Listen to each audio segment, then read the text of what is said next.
பசி நடக்கிறது. ஆஹா, ஜமீன் வீட்டு சாதம் நல்லியும் பிரமாதம், இதுவே எனக்கு போதும். ஆஹா,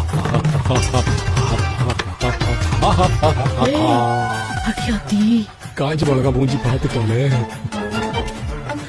இத சாப்பாடு சாப்பிட்டு ஒரு ஞாயிற்றுக்கிழமை என் வீட்டுக்கு வரும்போதெல்லாம் என் பொண்டாட்டி வைக்கிற கறிக்கு 4 ஊருக்கு வாசனை தூக்கணும். உன்னை தூக்கலாம் பேசி என்ன இறக்கி பேசுறது நாளுக்கு வழக்கமா போச்சு. வெறும் வயிற்றோட பொண்ணு பையன் அந்த பாவ சாவெல்லாம் உடத்தான். அதான் ஒரு வயசு சாப்பிட்டு போலாமே. உண்மையாவா சொன்னாரு? என்னதான் வாவையா சமைச்சு போட்டாலும் பச்சை தவளைய முழுங்கின மாதிரி உம்முன்னு உருன்னு இருப்பான். என்னைக்காவது மூஞ்ச பார்த்து சொல்லக்கூடாது. சொல்ற மாதிரியா இருக்கும் மூஞ்சி. நான் சாப்பிட்டு சாப்பிடுமா, எல்லாத்தையும் நல்லா போட்டு சாப்பிடுடி, கூச்சப்படாம மெதுவா சாப்பிடு, குத்திக்க போகுது. சாப்பாடு நல்லா இருக்கா? ஒரு கிளாஸ் தண்ணி மட்டும் கொடுத்துட்டு போய்.